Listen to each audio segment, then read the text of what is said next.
उनको अगर बात ना हो सके तो उनको मैसेज दें कि मियां मोहम्मद नवाज शरीफ और मरियम नवाज शरीफ साहिबा की जो बेल इस्लामाबाद हाई कोर्ट में लगी है वो जनरल इलेक्शन से पहले उसका फैसला नहीं होना चाहिए, बेल नहीं मिलनी चाहिए जनरल इलेक्शन से पहले।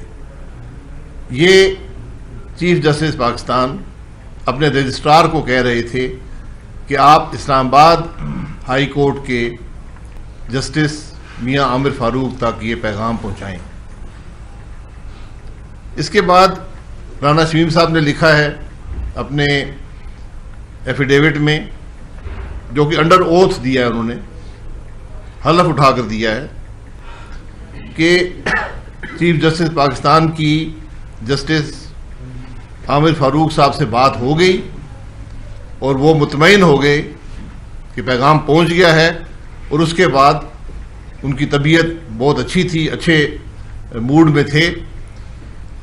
कहा है कि मैंने कि आपने क्यों इस किस्म के पैगाम जो हैं एक केस में मुदाखलत की है कि आप मियां नवाज शरीफ को एक जैली केस में जो सज़ा दी गई है उसमें बेल होने से भी रोक रहे हैं, टेलीफोन कॉल कर रहे हैं। तो उन्होंने तो चीफ जस्टिस ने कहा कि राणा साहब आप ये मामलात नहीं समझते हैं, गिलगित बल्तिस्तान का माहौल कुछ और है और पंजाब का माहौल कुछ और है। ये बयान राना शमीम साहब ने अज खुद बगैर किसी दबाव के ये जारी किया है, और टेलीविज़न पर जब उनसे सवाल किया गया, प्रेस के लोगों ने भी सवाल किया, तो उन्होंने इसकी तस्दीक की है कि हाँ मैंने ये स्टेटमेंट अंडर ओथ दिया है, यानी ये हलफ के तहत मैंने ये बयान जारी किया है।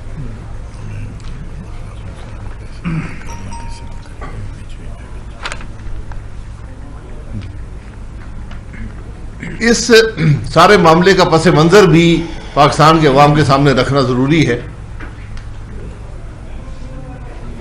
मियां नवाज शरीफ साहब को एक अकामा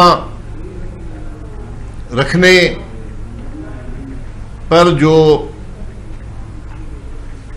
एक मामूली सी रकम कंपनी की तरफ से मिलती है, वो ना लेने पर सुप्रीम कोर्ट ने ट्रायल कोर्ट बनकर उनको नाअहल करार दिया और वफाकी हुकूमत पाकिस्तान की टूट गई। सुप्रीम कोर्ट खुद ट्रायल कोर्ट बना और ये फैसला दिया गया। ये पाकिस्तान के लीगल रिकॉर्ड का हिस्सा है।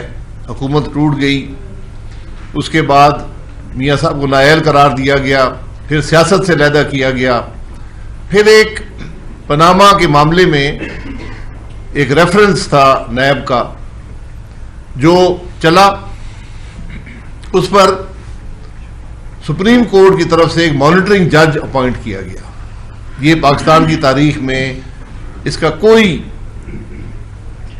प्रेसिडेंट नहीं है, इसका कोई इससे पहले ऐसा वाकया कभी हुआ नहीं है कि सुप्रीम कोर्ट क्या कि हाई कोर्ट का जज भी मॉनिटरिंग जज के तौर पर मुकर्रर किया गया। डे टू डे बेसिस पर ट्रायल हुई। जज मोहम्मद बशीर साहब थे। तमाम जो रिकॉर्ड है उसमें नवाज शरीफ साहब का कोई नाम नहीं था, ना ही मरियम नवाज साहिबा का नाम था। ये सब चीजें रिकॉर्ड का हिस्सा हैं। लेकिन जब मियां साहब अपनी एहलिया की इयादत के लिए जो बिस्तर मर्ग पर थी,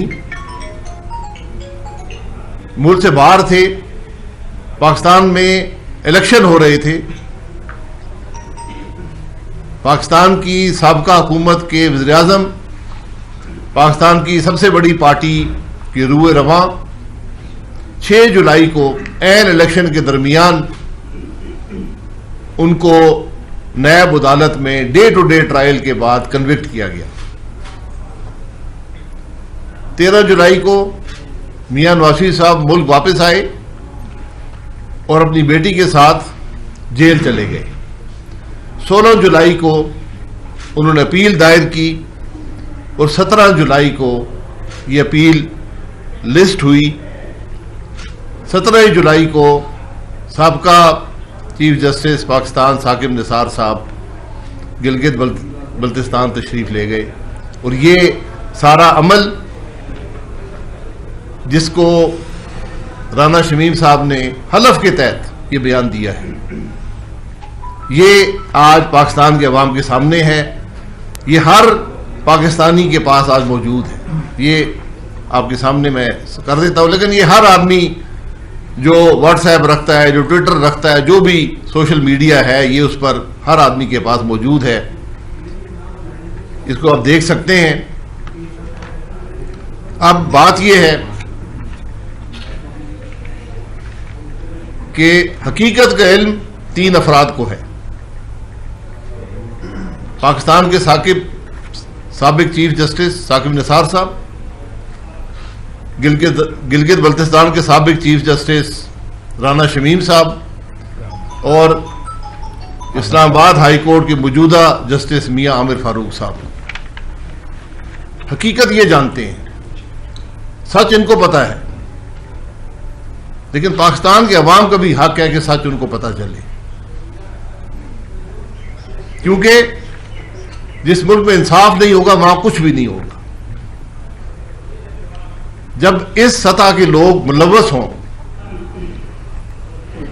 और आप देखें कि यहां सिर्फ बात एक शख्स की, एक साबका वज़ीर आज़म की कन्विक्शन बरकरार रखने की नहीं है, यहां पर इलेक्शन के अमल में मुदाखलत हो रही है। तो क्या हम ये पूछने का हक नहीं रखते कि आखिर कब ये मामला खत्म होंगे इस मुल्क से? कब हम अपनी जाती अना के लिए और छोटे छोटे फायदे हासिल करने के लिए हम लोगों की जिंदगियों से खेलेंगे? हम पाकिस्तान के मुस्तकबिल से खेलेंगे? इसका जवाब है किसी के पास? जब मुल्क का चीफ जस्टिस ऐसे, मेरी दुआ है कि अल्लाह करे उसमें ना मुलव्वस हो, लेकिन जब चीफ जस्टिस मुल्क का ये काम करेगा फिर कौन सा इंसाफ रह गया? फिर हम किसके पास जाएंगे? फिर अदल कहां गया? फिर अवाम के एतमाद कहां गया और आइन कहां गया? ये वो खराबियां हैं जिसका जिक्र हम बार बार करते हैं, बार बार करते हैं कि मुल्क का निजाम आज आइन के मुताबिक नहीं है। मुल्क के निजाम में मुदाखलत है, गैर आइनी मुदाखलत है। आज चीफ जस्टिस मुलव्वस है मुल्क का, दूसरा चीफ जस्टिस कह रहा है, एक सिटिंग जज इस्लामाबाद हाई कोर्ट का नाम आया है। क्या हम इसको मामूली बात समझकर भूल जाएं? क्या यह बात पार्लियामान में नहीं आनी चाहिए? पार्लियामान ही इन जजों को मुकर्रर करता है। क्या पार्लियामान पूछ नहीं सकता कि यह मामला क्यों हुआ, किसने किया? ये वो चीजें हैं जो मुल्क के मुस्तकबिल का तयन करती हैं। आज आम आदमी ये कहता है कि अगर इस मुल्क के 3 दफा के वज़ीर आज़म को, मोहम्मद नवाज शरीफ को इंसाफ नहीं मिलेगा तो मुझे कब इंसाफ मिलेगा? जब इस मुल्क का सबसे बड़ा जज मुदाखलत करके ये कोशिश करेगा कि उस शख्स की बेल तक ना हो सके, तो फिर आप ये सोच लें कि जो जज बशीर मोहम्मद था उसने फैसला कैसे किया होगा। ये वो मामलात हैं जो पाकिस्तान के अवाम के सामने रखना जरूरी है और इनका आज कुछ होना जरूरी है। हम यहां एक बिल्डिंग बन जाती है 20 साल पहले, उसको ढूंढते रहते हैं, गिराने की कोशिश में रहते हैं। यही साकिब निसार साहब अस्पतालों के चक्कर लगाते थे, डैम बनाने की कोशिश की, हमारा सवाल ये है कि हमें तो राना शमीम साहब की बात पर यकीन करना पड़ेगा। एक आदमी ने हलफ के तहत बयान दे दिया है। अब कौन सा फोरम है जहां पर यह सच का तयन किया जाएगा? हम तो ये पूछना चाहते हैं, वो कौन सा फोरम है? जब इस मुल्क के वज़ीर-ए-आज़म को निकाल सकते हैं हम एक अकामे की मामूली तनख्वाह अपने बेटे की कंपनी से ना लेने पर, तो फिर हम इस किस्म की मुदाखलत एक चीफ जस्टिस की तरफ से इंसाफ के मामलात पर, एक हाई कोर्ट के मामलात में मुदाखलत पर और मुल्क के इलेक्शन में मुदाखलत पर, उसका नोटिस लेने वाला कोई है? कोई बात करने वाला है? कोई इंसाफ देने वाला है? तो ये हकीकत नजर आ गई ना कि इमरान खान कैसे आया था। यह सबूत आपके सामने है। आज जरूरत इस बात की है कि इस बात की तह तक पहुंचा जाए कि चीफ जस्टिस पाकिस्तान के इलेक्शन में मुदाखलत कर रहा है, फिर पीछे क्या रह जाएगा? ये मसला है। ये वो चीजें हैं जो आज पाकिस्तान की अवाम जिसका जवाब चाहते हैं, क्योंकि जो आज महंगाई है, जो आज अवाम की तकलीफ है, जो मुल्क की मुश्किलात है, ये उसकी जड़ है। जब आईनी इदारे अपनी हदूद में नहीं रहेंगे, मुदाखलत करेंगे, इलेक्शन में मुदाखलत करेंगे, तो फिर अवाम को महंगाई का सामना करना पड़ेगा। ये हमारा सवाल है और हम इसका जवाब चाहते हैं। जिस दिन इसका जवाब आएगा, हम ये समझेंगे उस दिन मुल्क में कोई आईन है, कोई अदल का निजाम है, कोई इंसाफ का निजाम है। बहुत शुक्रिया जी। शाहिद साहब, जैसे आपने भी कहा हलफनामे के हवाले से, तो साथ आपने ये भी कहा कि अवाम हक़ाइक़ जानना चाहेंगे। अभी कौमी असम्बली का इजलास भी चल रहा है, सेनेट का इजलास भी चल रहा है और एक मुश्तरका इजलास की चहमगोइयाँ भी हो रही हैं। क्या पाकिस्तान मुस्लिम लीग नून इस मामले को पार्लियामान में बाज़ाब्ता तौर पर लेके जाएगी तहरीक इल्तिवा की सूरत में, या फिर स्पीकर कौमी असम्बली से कहे कि इस मामले पर ओपन बहस कराई जाए? क्या इस तरह की कोई तजवीज़ आप देंगी मुस्लिम लीग नून की तरफ से? मेरे भाई बिल्कुल तजवीज़ देगी। आज तक नया तहरीक इल्तिवा इस ऐवान में आई है, ना किसी अवाम के मसले पर बात हो सकी है, वरना हमें यहां बैठने की जरूरत नहीं थी। हमारा फोरम वो है। देखें, ये पिछले 3 साल में या 3.5 साल में जो है वो जिस तरह असेंबली चलाई गई है, तो जब इस किस्म के इलेक्शन होंगे तो इस किस्म की असेंबली जो है ना वो पाकिस्तानी अवाम को मिलेगी, जो पिछले 30-40 महीनों से चल रही है। आज ये साबित हो गया है कि एक प्रोसेस जो फ्लॉड था, एक प्रोसेस जो धांधली ज़दा था, उसके बाद जो प्रोडक्ट आया उसने 40 महीने में पाकिस्तान को क्या दिया, और वो प्रोडक्ट जो था वो इमरान खान था। उसने क्या दिया है? महंगाई दी है, तबाही दी है। अदलिया एट द हाईएस्ट लेवल जो है, आला तरीन सतह के ऊपर वो कॉम्प्रोमाइज हुई है, ये सामने आ रहा है आपके। और इसका क्या इलाज है? जब आइन जो है उसके आप चीथड़े उड़ा दें, आइन जो है वो शैटर हो जाए, तो इस मुल्क में बाकी कानून की क्या हैसियत रह जाती है? तो इसमें दो चीज़ें हैं। एक चीज़ तो यह है कि मियाँ नवाज शरीफ की जो बेगुनाही, मरियम नवाज की बेगुनाही, और जिस तरह उनको कैद किया गया, जिस तरह उनकी जमानतें जो है वो रिजेक्ट की गई, जिस तरह उनके साथ जो है उनकी आज़ादी सलब हुई, वो एक बात है। और दूसरी बात यह है कि इसको डायरेक्टली, जिस तरह शाहिद साहब ने कहा कि इलेक्शन के ऊपर असरअंदाज हुए, और उस इलेक्शन का जो रिजल्ट आया वो तो 4 इलेक्शनों के हलकों की बात करता था इमरान खान, और 35 पंक्चरों की बात करता था। यहां तो सारे का सारा इलेक्शन, और उन तमाम हलकों में हम दोबारा जीते। वो 4 हलकों की जिनकी बात करता था, हम दोबारा जीते। 2018 में भी जीते, उनमें मेरा भी हलका था। तो ये सारा प्रोसेस जो है फ्लॉड है। इस वक्त तमाम इंस्टीट्यूशंस जो हैं, आईनी अदारों के ऊपर एक सवालिया निशान आ गया हुआ है, जिसमें सुप्रीम कोर्ट का चीफ जस्टिस जो है उस वक्त का मुलव्वस नजर आ रहा है, हाई कोर्ट जो है इस्लामाबाद का वो मुलव्वस नजर आ रहा है, उसमें असेंबली जो है मुलव्वस नजर आ रही है। असेंबली प्रोडक्ट है उस इलेक्शन का, जिसके ऊपर ये सवालिया निशान आए हुए हैं। और उसके बाद जो है सबसे बड़ा उस वक्त का इलेक्शन कमीशन जो है वो फ्लॉड है। ये सारे आईनी अदारे हैं। तो इस वक्त तो आईनी जो एक अमारत है पाकिस्तान की, वो जमीन बोस हो चुकी है। और एक ही इलाज है कि फौरी तौर के ऊपर जो है पाकिस्तान के जो अवाम का जो हक है, आईनी हक जो है, वो दोबारा उनको दिया जाए और वो नई हुकूमत जो है, नई असेंबली, नई अदारे जो है मुंतखब करें। उसके अलावा कोई चारा नहीं है। कौन जो है मरियम नवाज को, मियां नवाज शरीफ को और बाकी जो लोग जो कैद किए गए, उनको कौन वो आज़ादी जो सल्ब हुई थी वो कौन कंपनसेट करेगा? ये इस वक्त आहिस्ता आहिस्ता जो कोई 2018 जुलाई में हुआ वो सारा एक्सपोज हो रहा है, सारे किरदार सामने आ रहे हैं। और सबसे बड़ी जो फेलियर है कि तमाम बेईमानी, तमाम रिगिंग और तमाम इंटरफेरेंस के बावजूद आपने तोहफा क्या दिया हमें? इस मुल्क की तबाही और महंगाई और सारे का जो है वो प्याम्बर बन गया इमरान खान।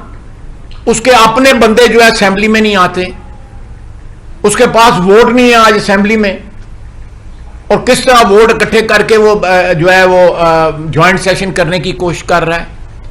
तो सियासी तौर पे, इखलाकी तौर पे, आईनी तौर पे, कानूनी तौर पे इमरान खान इस वक्त दिवालिया हो चुका है। और साथ साथ हमारे आईनी इदारे भी जो है जो देखिए, मैं एक बात करता हूं, जो बुनियादी बात यह है कि ये बयान दे दिया गया है, ये पाकिस्तान के अवाम के सामने है। अब अगर राना शमीम साहब झूठ बोल रहे हैं, इनको बदतरीन सजा दी जाए। अगर ये सच बोल रहे हैं तो फिर जस्टिस साकिब निसार की जगह जेल में है। अगर मियां नवाज शरीफ जेल जा सकता है तो साकिब निसार क्यों नहीं जा सकता? और फिर सवाल यह है कि जो आपने सजा दिलवाई थी, अब तो सारी हकीकत सामने आ गई कि चीफ जस्टिस मुलव्वस है बेल ना देने में। तो फिर जो सजा दी गई उसमें कौन कौन लोग मुलव्वस थे, इसका भी पता कर लें। आज अगर कोई मुल्क में इंसाफ है, उसका एक तकाजा है कि जब ये बात उठ गई हो किसी केस के बारे में, इतनी इखलाकी जुर्रत अदालत में होनी चाहिए कि इन केसों को उठाकर बाहर फेंके, कह दे कि मियां नवाज के खिलाफ सबूत नहीं है। जजमेंट में लिखा हुआ है मियां नवाज पे करप्शन का कोई इल्जाम नहीं है, सजा आपने 10 साल दी है। जब बेल दी इस्लामाबाद हाई कोर्ट, उन्होंने लिखा है कि ग्लेयरिंग एरर्स हैं इस जजमेंट के अंदर। तो आज इस मामले का कोई मंतकी इंजाम तो होना चाहिए। यहां पर अगर हम 2 हफ्ते में वज़ीर-ए-आज़म को फारिग कर सकते हैं तो एक चीफ जस्टिस से भी पूछ सकते हैं कि तुम कर क्या रहे थे, तुम्हें किसने इख्तियार दिया था इलेक्शन में मुदाखलत का? ये मेरा सवाल है, इस मुल्क की पार्लियामान का सवाल होना चाहिए कि किसने इख्तियार दिया इस मुल्क के चीफ जस्टिस को कि वो अदालत के मामलात में मुदाखलत करे और मुल्क के इलेक्शन में मुदाखलत करे। इसका जवाब पाकिस्तान के अवाम को देना पड़ेगा। भाई साहब ये बताएं कि आमतौर पे ये बात की जाती रही है कि हमारी हिस्ट्री जितनी एक ब्लैक है वो सबको पता है। वाकया कोई ये पहला भी नहीं है और बहुत से हो चुके हैं और शायद रुके भी नहीं। एक नेशनल ट्रूथ कमीशन की बात की जाती है, रिकंसिलिएशन की बात की जाती है। इसी तरह पे आपको याद होगा कि मलक यूं को भी आप जानते होंगे, उसके भी वाकयात आए थे माजी में। वो कोयटा तक सफर होते जब जस्टिस रफीक तारक साहब थे, नसीब हसन शाह साहब थे, ये हिस्ट्री के वाकयात बना देना, ट्रूथ कमीशन बना दे। मैं तो आज के ये आपके सामने एक चीफ जस्टिस का एफिडेविट है, मेरा नहीं है, आपका नहीं है। एक चीफ जस्टिस का है, वो आंखों देखे हालात बयान कर रहा है। या ये झूठ बोल रहा है या फिर मुल्क का चीफ जस्टिस पाकिस्तान का गिल्टी है इलेक्शन में इंटरफियरेंस का, कोर्ट में मुदाखलत का। अच्छा अब्बास साहब ये बताएं कि हम देख रहे हैं कि पीडीएम का एक तकरीबन 7 से ज़्यादा पीडीएम की बात अभी शाम से करें यार, अभी इस मामले में रखें, अभी इस मामले में रखें। पीडीएम की बात हम शाम में, आज मीटिंग है, शाम में करें। अच्छा ये बताइएगा कि इस मामले के सामने आने के बाद ये जो भी आप बता रहे हैं, तो अब आप लोग के पास पीएमएलएन के पास बतौर पार्टी क्या आपके पास ऑप्शन है? अब आप सुप्रीम कोर्ट में जा सकते हैं, इसके खिलाफ अवाम में जाएंगे, पार्लियामेंट में जाएंगे, आप कहाँ ये मामला रेज करेंगे? सबसे पहले पार्लियामेंट में जाएंगे जी, आज ही जाएंगे। सबसे पहले हम पार्लियामेंट में जाएंगे। वो हमारा फोरम है, वो फ्लॉड है, उसमें नकायस हैं, वो एक रिग्ड इलेक्शन की प्रोडक्ट है, लेकिन फिर भी हम वहाँ पे ये मसला वहाँ पे उठाएंगे और उसके बाद कानूनी जो चाराजोई जो है या वो कंसल्ट करके जो है वो क्लास है वो भी करेंगे इंशाल्लाह। और हमें तवक्को ये है कि हमारी अदलिया सू मोटो इख्तियारात रखती है, उनका इस्तेमाल माजी में करती रही है। इससे बड़ा सो मोटो का मामला मैंने आज तक नहीं देखा कि जब अदलिया पर खुद उंगली उठा दी गई है, अदलिया के कंडक्ट पर उठा दी गई है, एक मुल्क के चीफ जस्टिस पर उठा दी गई है। उन्होंने फैसले किए हुए हैं, बाकी फैसले अगर इस तरह के फैसले किए हुए हैं और उनका फैसला इस रियासत के ऊपर असरअंदाज हुए हैं, उनकी क्रेडिबिलिटी जो है वो शैटर हो गई है। उन फैसलों की क्या हैसियत होगी जो इन लोगों ने फैसले दिए हुए हैं? जनाब ये बताइएगा शायद साहब, जैसे ये नोटरी पब्लिक लंदन का ये हमारे सामने है स्टेटमेंट ऑफ द ओथ, ऐसा ही एक और असद दुरानी ने भी दिया। क्या ये जो हल्फनामे हैं इनको किस हद तक सच माना जाए कि माजी में भी इस तरह के हल्फनामे आते रहे हैं? मियां नवाज शरीफ इस हल्फनामे को पूरी दुनिया सच मानती है। जो लंदन का नोटरी पब्लिक जिसको नोटराइज करता है और लिखता है स्वर्न अंडर ओथ बिफोर मी, ये दुनिया की हर अदालत मानती है, हर अदालत मानती है। ये वो ओथ कमिश्नर नहीं है जो यहां से कचहरी से उठाकर वो ले जाएगा। अच्छा, पाकिस्तान ने भी तो सुप्रीम कोर्ट में दिया था, पाकिस्तान की सबसे बड़ी अदालत। मैं कह रहा हूं ना, वो ट्रूथ कमीशन के हवाले कर देना, करे ना, मैं तो कहता हूं करे। अच्छा, मैंने कब रोका है? कि हमने माजी में भी देखा बहुत सारी चीजें आई, तो अब क्या आपको इंसाफ की उम्मीद है कि आपको इंसाफ मिलेगा? देखिए, उम्मीद तो हमेशा इंसाफ की रखनी चाहिए ना। जब एक मुल्क है उसमें अदल का निजाम है। मैं तो ये कह रहा हूं आज मेरा मामला नहीं है, आज इंसाफ पाकिस्तान के अवाम को चाहिए जिनका इलेक्शन एक चीफ जस्टिस चोरी कर रहा है, उनको इंसाफ कौन देगा? आज सवाल ये है। शायद साहब ये बता दें क्लियरली कि क्या आप सुप्रीम कोर्ट से ये कह रहे हैं कि वो आज खुद नोटिस ले या आप चाराजोई करेंगे? देखिए, उनको मैं कह रहा हूं उनको लेना चाहिए ना। एक प्रेसिडेंट मौजूद है हमारे मुल्क में, सुप्रीम कोर्ट ने नोटिस लिया है इससे बहुत कम तर मामलात का। ये तो एक बहुत बड़ा मसला है, ये ऐसा मसला है जो पूरे मुल्क के अदल के निजाम की जड़ को जिसने हिला दी है। अगर हम इसकी हकीकत नहीं मालूम करेंगे, इसको भी छुपाने की कोशिश करेंगे, दबाने की कोशिश करेंगे, चीजें दबती नहीं है, ये सामने आएंगी। बहुत शुक्रिया जी।